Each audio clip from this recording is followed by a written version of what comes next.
Fisiología del dolor. La fisiología es la ciencia que estudia el funcionamiento del cuerpo, el papel que realiza cada órgano y sus mecanismos de funcionamiento en los diferentes sitios del cuerpo y las sustancias que intervienen. En este caso estudiaremos la fisiología del dolor. El dolor es considerado como una experiencia sensorial y emocional desagradable, asociada a una lesión ística, presente o potencial, o descrita en términos de la misma. Todos los seres vivos deben ser capaces de reaccionar a estímulos nocivos. La adquisición de la capacidad de detectar y recordar el peligro puede haber sido un paso evolutivo clave en el desarrollo del sistema nervioso. El lugar donde se produce la agresión y la percepción de dicho daño se traduce en una serie de procesos neurofisiológicos, que colectivamente se denominan nocicepción. Estos van a tener diferentes pasos como son la transducción, la transmisión, modulación y percepción. Primero, la traducción. Los estímulos nocivos son convertidos en un potencial de acción a nivel de los nociceptores. 2. La transmisión. El PA se propaga y asciende a través de las vías del sistema nervioso periférico y el sistema nervioso central. 3. La modulación antinocicepción, proceso por el que la transmisión es atenuada en distintos niveles. 4. Percepción, experiencia emocional y subjetiva que se percibe como dolor.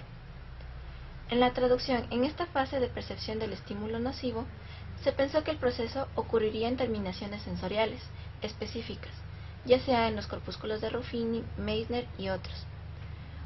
Hoy por hoy se conoce que participan los nociceptores, que son terminaciones periféricas de las fibras aferentes sensoriales primarias. La respuesta de estos receptores periféricos puede ser modificada por factores que la sensibilizan, aumentando la respuesta de acidez del medio, presencia de sustancias algógenas como prostaglandinas o bradicidinas, y otros que causan fatiga, disminuyendo su respuesta a estímulos mecánicos repetidos. La sensación dolorosa, al contrario que otros tipos de sensibilidad, no se atenúa con la estimulación repetida, sino que al contrario, se hace más intensa, y esto se denomina hiperalgesia. La hiperalgesia se debe en parte a un mecanismo periférico. Los nociceptores en la piel se vuelven más sensibles por la liberación de factores de inflamación, como las prostaglandinas, y en parte a un mecanismo central, la sinapsis en la médula espinal, entre las fibras aferentes y las neuronas espinotalámicas. Se potencia con la estimulación repetida. Los nociceptores transforman estímulos mecánicos, químicos y térmicos en potenciales de acción. Se transmiten por vías sensoriales aferentes primarias hacia el asta dorsal de la médula espinal. Una de las acciones efectoras de los nociceptores es contracción de musculatura lisa, estimulación de la secreción mucosa de las vías aéreas y adhesión leucocitaria. En la transmisión, a nivel del asta posterior de la médula espinal, la vía de ingreso de las fibras aferentes en la médula espinal es por el surco posterolateral y a nivel del tracto de Lissauer. Se ramifican hacia arriba y abajo insertándose en las láminas del asta posterior de la médula espinal, terminando en la sustancia gris. Presentan diversos tipos de neuronas, las nociceptivas específicas y las de rango dinámico amplio. A nivel de las vías espinales ascendentes, se encuentran las vías espinotalámica, espinobulbar, espinomesencefálica y espinohipotalámica. La vía más importante es la vía espinotalámica. La vía espinotalámica junto con la del trigémino son las dos más importantes vías del dolor y constituyen alrededor del 90% de todas las vías ascendentes. Las células se originan a partir de láminas a continuación nombradas. Tenemos la lámina 1, que contribuye originando la tercera parte de neuronas, las mismas que son sensibles al dolor y temperatura. Láminas 4 y 5 originan dos tipos de neuronas de bajo umbral que son sensibles tanto a estímulos inocuos como nocivos. Láminas 7 y 8. Sus neuronas son sensibles a estímulos inocuos y nocivos de regiones extensas y bilaterales. A nivel del tálamo óptico, núcleo ventral posterior, es el principal núcleo de relevo de la vía hacia la corteza somatosensorial. Núcleo medial dorsal, recibe vías aferentes provenientes de la lámina 1.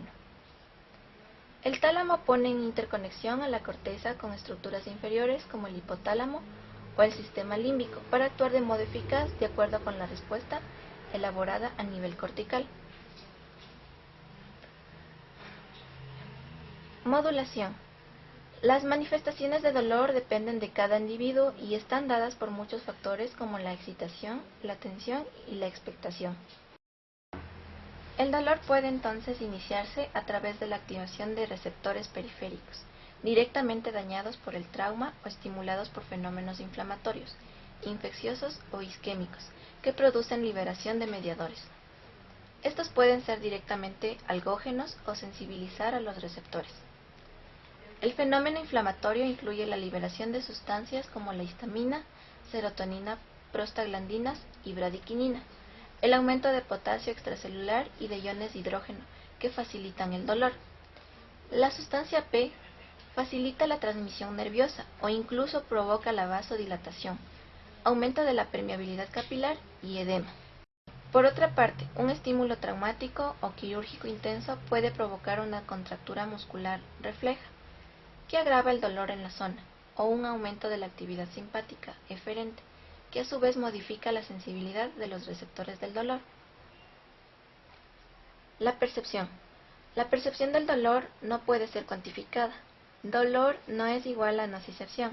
Esta es una respuesta a la estimulación de los nociceptores, que pueden originarnos dolor, pero también en otras circunstancias puede haber nocicepción con ausencia de dolor.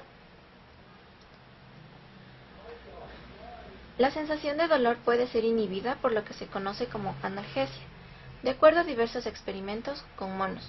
La analgesia puede ser inducida a través del aprendizaje y en el caso de sentir dolor no será por un estímulo externo, será por reacción de las mismas neuronas. El receptor de somatostatina, SSTR2A, y su agonista, el octerótida, el cual reduce la respuesta de carboximetilcelulosa a estímulos calóricos y estimula las respuestas calóricas inducidas por bradicinina. Estudios de conducta y electrofisiológicos con antagonistas de somatostatina indican que los receptores de la misma mantienen un control inhibidor tónico sobre los nociceptores cutáneos.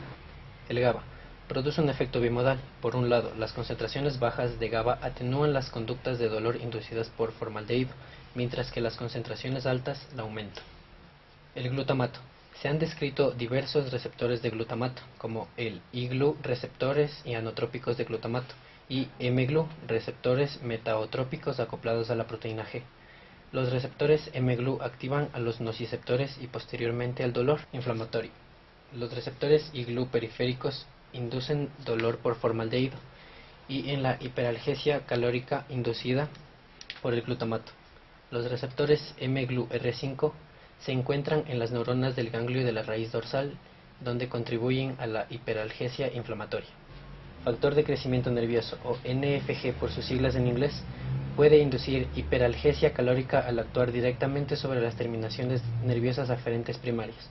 Su receptor, el TRKA, puede estar inducido por sus acciones sobre el canal de sodio 1,8.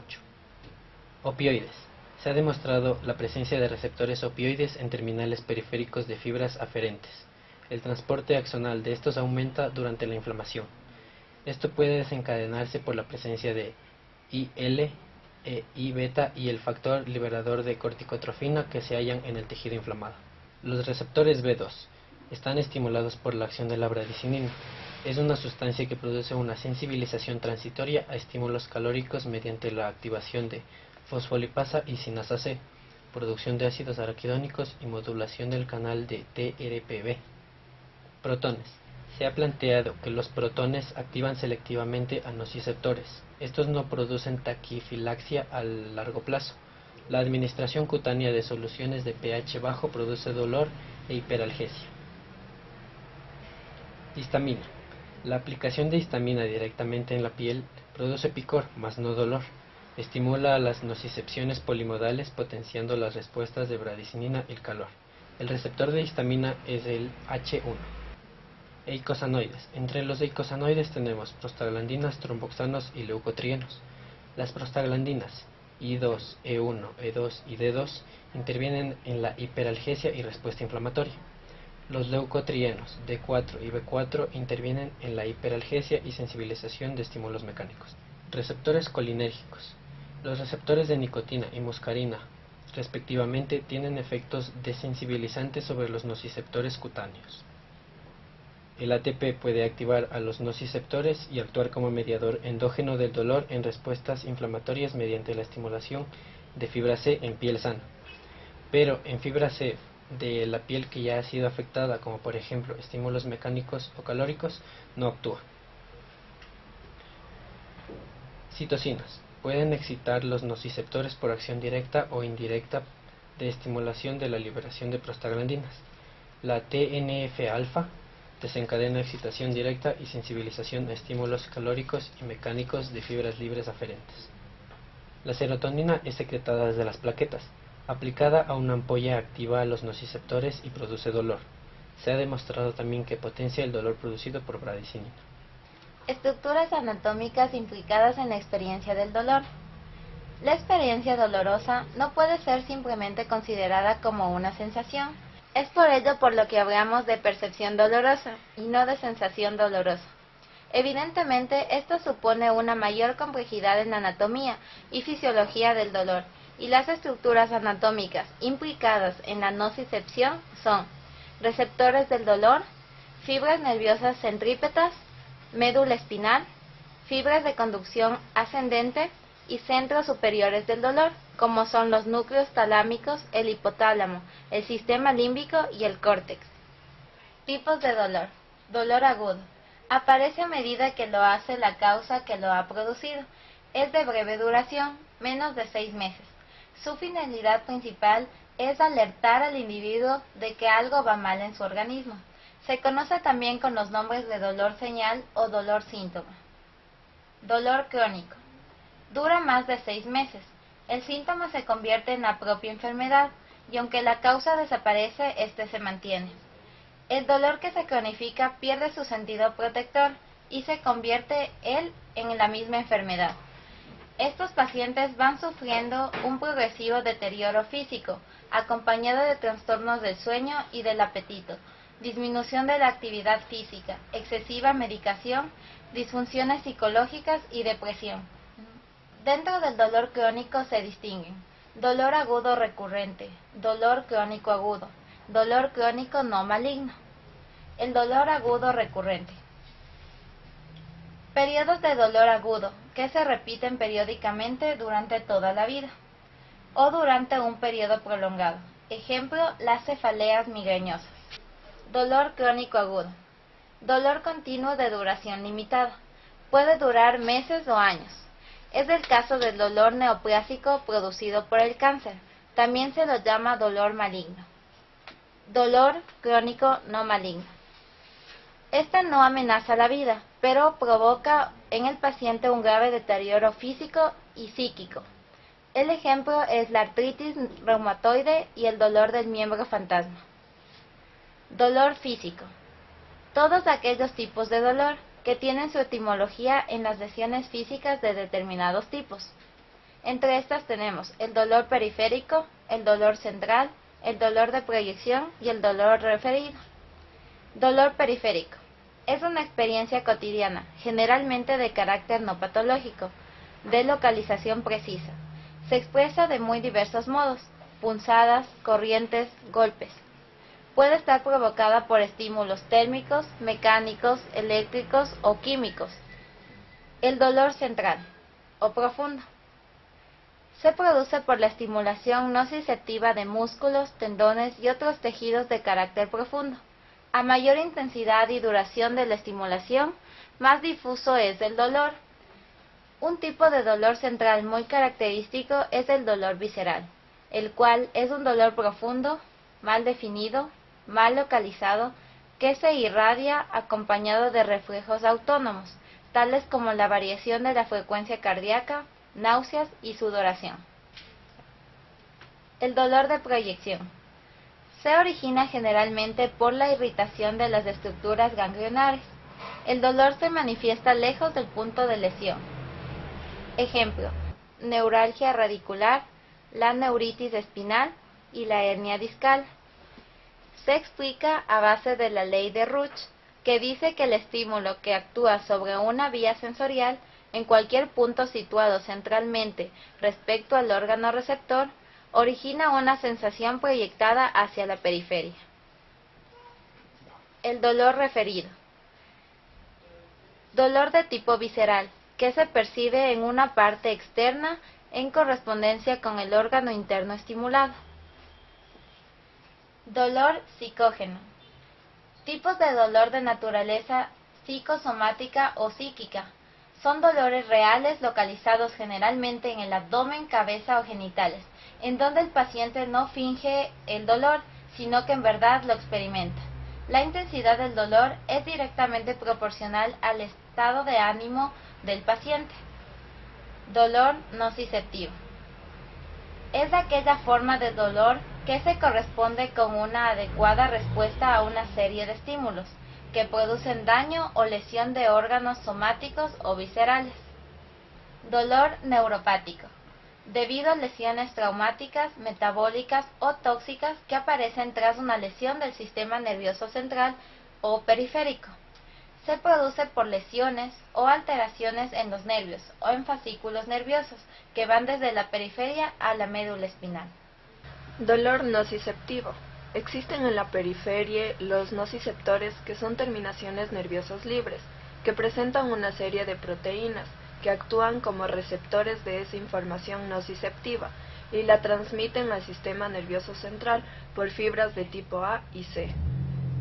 Una vez estimulados los nociceptores, estos inducen cambios en la carga eléctrica de la membrana neuronal, lo que resulta en la propagación del estímulo nervioso hasta el asta dorsal de la médula.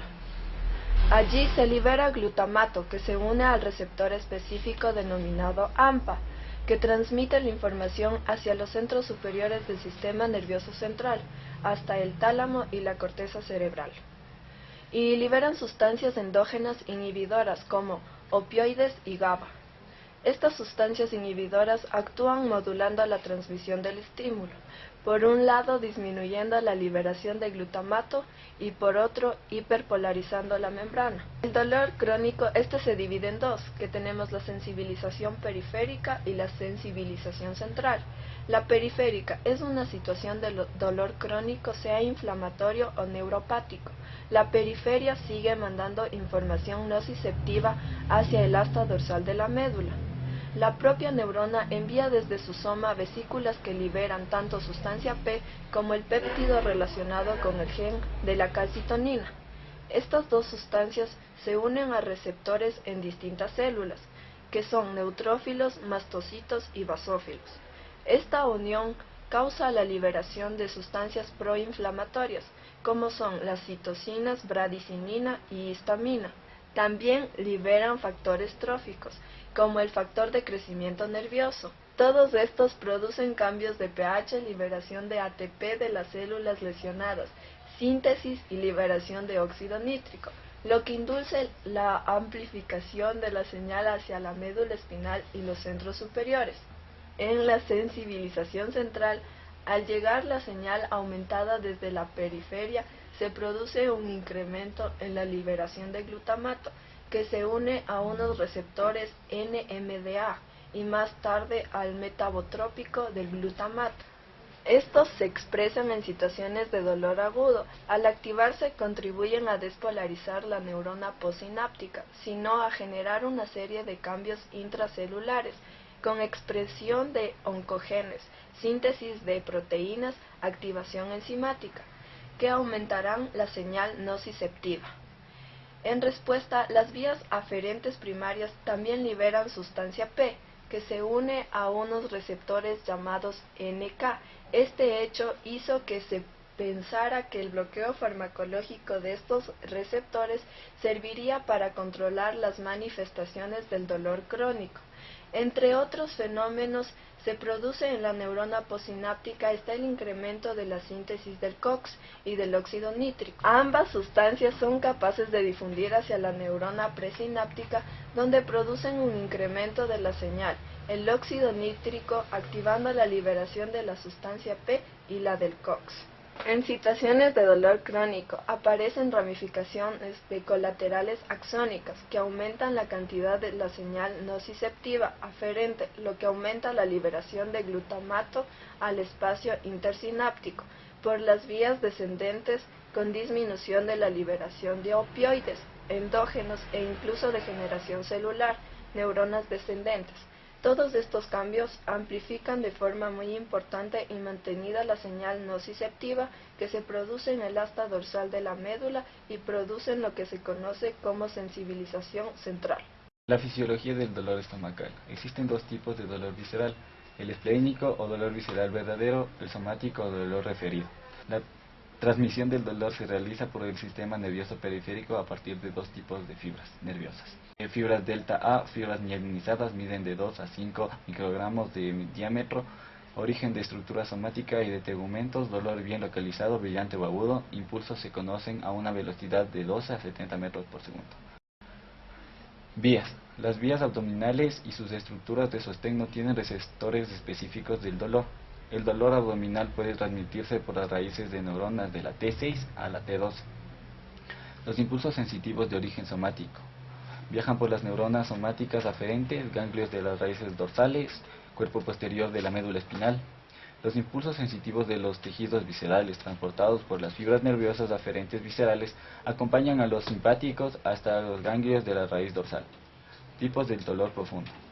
Existen tres. Es el dolor visceral verdadero, el dolor somático profundo y el dolor referido. Dolor visceral. Está mediado básicamente por el sistema nervioso autónomo. Se produce por estímulos mecánicos o químicos de las terminaciones nerviosas amielínicas localizadas en las mucosas y en las capas musculares de las vísceras huecas, en la sedosa y en los órganos sólidos, mesenterio y peritoneo parietal posterior. Es insensible al tacto, calor o procesos que impliquen reacción inflamatoria, pero es desencadenado cuando se produce un estiramiento rápido de estas fibras nerviosas. Se caracteriza por ser un dolor mal localizado y difuso. Esto es debido a que la inervación de la mayoría de las vísceras es multisegmentaria y sus terminaciones nerviosas son menores que las de los órganos altamente sensitivos como la piel. Este tipo de dolor es referido como un tipo cólico, retorcijones, calambres o dolor urente y no se exacerba con movimientos, a diferencia de lo que sucede con el dolor somático. El dolor somático parietal está producido por irritación por agentes químicos o inflamatorios de las terminaciones nerviosas localizadas en el peritoneo parietal.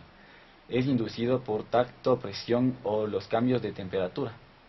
El dolor referido es percibido en áreas alejadas del sitio anatómico del origen debido a la convergencia de neuronas aferentes viscerales con neuronas aferentes somáticas de diferentes regiones anatómicas en neuronas de segundo orden ubicadas en la médula espinal en el mismo segmento espinal. Habitualmente es referido en la piel, aunque puede percibirse en tejidos más profundos y suele ser bien localizado, tendiendo a aparecer a medida en el estímulo visceral se hace más intenso. Fisiología del dolor de cabeza. La definición. El cerebro no duele y es casi imposible detectar el dolor de cabeza por estimulación cerebral, a excepción de algunos núcleos del tronco cerebral relacionados con serotonina y epinefrina, que pueden originar un dolor parecido a la jaqueca. Duelen los grandes senos venosos, las meninges próximas, las arterias de la dura madre y la base del cráneo, así como el resto de las estructuras cerebrales. Los dolores por procesos por encima de la tienda del cerebro se proyectan por el trigémino a la zona fronto-parieto-temporal y el dolor causa infratentorial hacia el occipital a través del glosofaringeo y el neumogástrico. La cefalea se define como una sensación dolorosa de intensidad variable localizada en la bóveda craneal, parte alta del cuello o nuca, mitad superior de la cara. El dolor percibido en la mitad inferior de la cara se denomina algia o dolor facial. Fisiopatología. La cefalea o cefalalgia aparece como resultado de la inflamación o distorsión de las estructuras encefálicas sensibles al dolor. Las más importantes y la mayor significado en la etiología de las cefaleas son la piel, el tejido subcutáneo, el músculo, las arterias y peritoneo del cráneo, ojos, oídos, senos y cavidad nasal, senos venosos intracraneales y sus venas tributarias. La estructura ósea, las partes de la dura madre, de la convexidad del cráneo y el parénquima cerebral y los plexos coroideos son insensibles al dolor. De todos ellos se deduce que los mecanismos que producen dolor en la cefalea son las siguientes: la tracción o dilatación de las arterias intracraneales o extracraneales, la tracción o desplazamiento de las venas intracraneales, comprensión, tracción o inflamación de los nervios craneales o espinales, espasmos de los músculos cervicales, irritación meningia y aumento de la presión intracraneal. La fibromialgia es una condición crónica y compleja que causa dolores generalizados y un agotamiento profundo. También causa una variedad de otros síntomas. Esto principalmente afecta a los tejidos blandos del cuerpo. El nombre fibromialgia se deriva de fibro o tejidos fibrosos, tales como tendones y ligamentos, míos o músculos, y algia, que significa dolor. A diferencia de la artritis, la fibromialgia no ocasiona dolor o hinchazón de las articulaciones. Puesto que la fibromialgia produce pocos síntomas, se la conoce como la invalidez invisible. Aunque es más común en mujeres adultas, en un 80%, la fibromialgia también puede afectar a niños, ancianos y a hombres. Muchas veces se describe como un dolor de pies a cabeza. Su severidad varía de día en día y puede cambiar de lugar, llegando a ser más severo en aquellas partes del cuerpo que se usan más, es decir, en el cuello, los hombros y los pies. La fisiopatología de la fibromialgia. Se sabe que la fibromialgia es un síndrome que implica un tratamiento multidisciplinario, debido a que la etiología de la enfermedad no está determinada en su 100%. Va desde el tratamiento físico hasta el cambio de estilo de vida. Las principales alteraciones. Las principales alteraciones se las categoriza de la siguiente manera. Las psicógenas tienen un efecto en la liberación de sustancias de toda clase, dentro de las cuales se encuentran una amplia gama de endomorfinas y neurotransmisores, que se encargan de modular el dolor mediante el sistema de inhibidores descendentes hacia la médula. Endócrinas. Esto consiste en un nivel disminuido de dopaminas y endorfinas, coexistiendo con un aumento en la concentración sistémica de sustancia P, lo cual puede evidenciarse incluso en las proporciones y concentraciones presentes en el líquido cefalorraquídeo. Musculares. Esto puede suscitarse a causa de una alteración traumática, fisiológica, neurovegetativa o algún problema crónico, cuyo resultado puede ser el problema insaturado anteriormente. Tratamiento. Se han aprobado infinidad de sistemas terapéuticos a lo largo de los últimos años para combatir la fibromialgia. Entre ellos podemos encontrar desde los más ortodoxos como el farmacológico o la fisioterapia clásica, hasta sistemas de reciente creación como terapia craniosacra de Upplager, terapia puntos de gatillo de Travers-Simpson, acupuntura y entre otros. Tratamiento farmacológico. Aunque hay varios medicamentos disponibles ahora para tratar la fibromialgia, dos psicofármacos como la amitriptilina, triptisol, y ciclobenzaprina, Urelax, siguen siendo muy populares y surten cierto efecto en muchos pacientes. El triptisol se administra en dosis bajas a pacientes de fibromialgia, ya que se dirige para tratar la falta de serotonina y así se reduce el dolor mientras se le ayuda a conciliar el sueño. La ciclobenzaprina, Urelax, es un medicamento empleado para relajante muscular, para tratar los dolores y espasmos musculares de los pacientes con fibromialgia.